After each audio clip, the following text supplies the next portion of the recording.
like going over on the ship, I worked in the kitchen. Because we had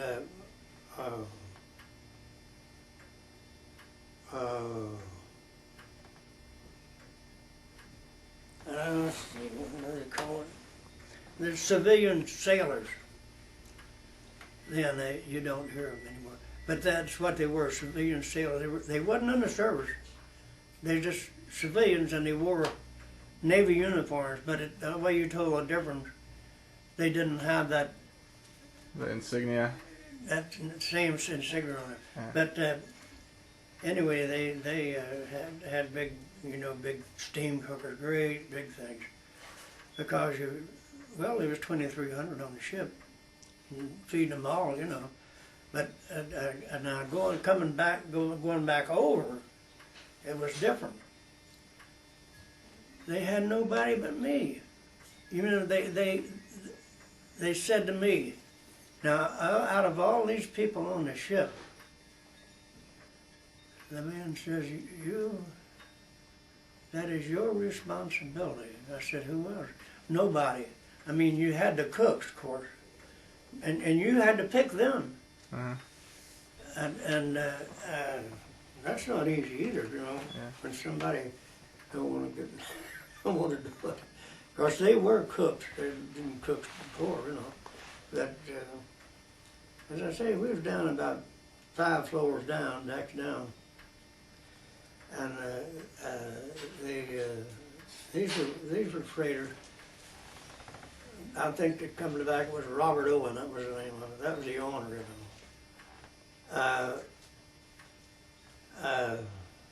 They just leased to the Army, military. So I got in the kitchen.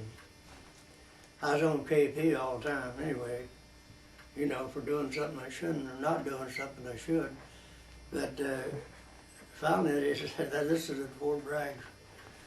And I hadn't been in the service long, about 3 months. They had put me to peeling potatoes or dicing them up, and next thing you know, I'm doing the whole thing. I'm dicing them up and maybe putting some onions in them and put them in the oven. Not everything was baked then. And so I just kept doing more and more, and they said, well, you've been at this long enough. First you're a second cook. You just help the cooks. They tell you what to do. And then the first cook, he tells them what to do, see, and he's got second cooks that does all the getting stuff ready and everything. But he'll become a first cook, and then when it come time to go overseas, well, and our old mess sergeant, he'd been in the Army, I think 18 years, and he was a career man. And he's a big, fat guy. Morgan was his name. And he was an alcoholic. He says, I'm not going on that. Too rough. It was cold then, Big snow on the ground. So he'd get drunk and pass out, and then he couldn't go, He'd lay around drunk. So when we got ready to go overseas, the captain says, can you handle that mess sergeant job? Can you handle Morgan's job? I said, yeah, what are you going to do to him? He said, we're going to transfer him out of here. Somebody else can worry about him. Said, he's no good to us. So I said, oh, yeah, what happened? We got on the ship. There was another guy.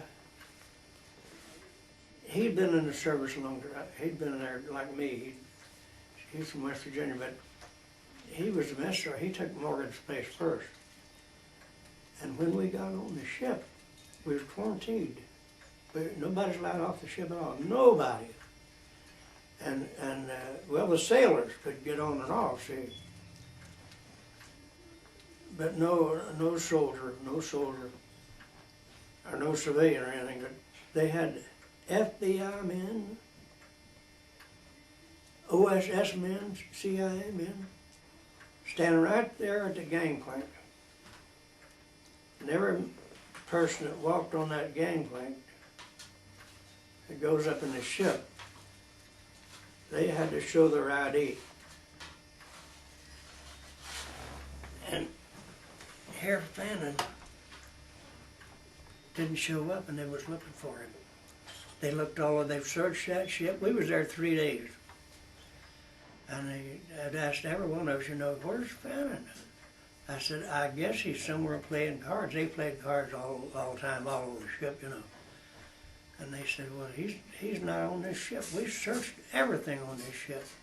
And they thought maybe he was thrown overboard, see. And all of a sudden, Fannin showed up. And I said, well, they've been searching everything for you. He said, well, I've been right here. I said, well, where's that? I'm doing there. So Jack. And I knew what he did.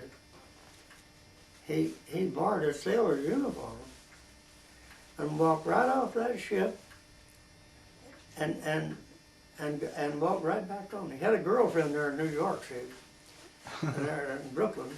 So, but that's where he was at for that 3 days. So when they come back, no more. And they asked me to take the job, so I took it. And then him and Morgan, both they was under me. See, they was my boss before. But they didn't last long. They transferred them both out. And they went driving a truck to this isn't after. But it was a lot of fun, a lot of excitement. And don't say I liked it. I don't, Nobody likes it. Of course, there's a career man that does that all his life because you don't know anything else, Yeah. Except down to the Brooklyn Naval Base and quarantine on the ship. And the ship we was on was a Cristobol, or sometimes that would be pronounced a Cristobol. Oh yeah. And actually it was an old freighter. And what it really was a banana boat. The whole banana boat without it. That's what, in peacetime they did with it. Yeah. But anyway, it had a swimming pool on it. Oh really? And pretty luxury, well, and there wasn't nothing really luxury about it. But it had, I think about 5 decks to it. And I was usually on the bottom deck. We was in the invasion of North Africa. And we landed at Oran. We went up through the Straits of Gibraltar between North Africa and Spain. Spain's on one side, North Africa on another. And we went through Gibraltar there. And you could see, of course, everything was blackout. Then you couldn't light a cigarette or anything. It was just dark. But in Spain, they were neutral. They wasn't in a war. On the other side, and you could see the rock of Gibraltar, really the rock of Gibraltar there, way up in the air there, right on the coast. And everything was all lit up. There was a little place there called, there right across, right by Gibraltar, called Canary Islands. And they would really see a lot of canaries there, see, just flying around everywhere.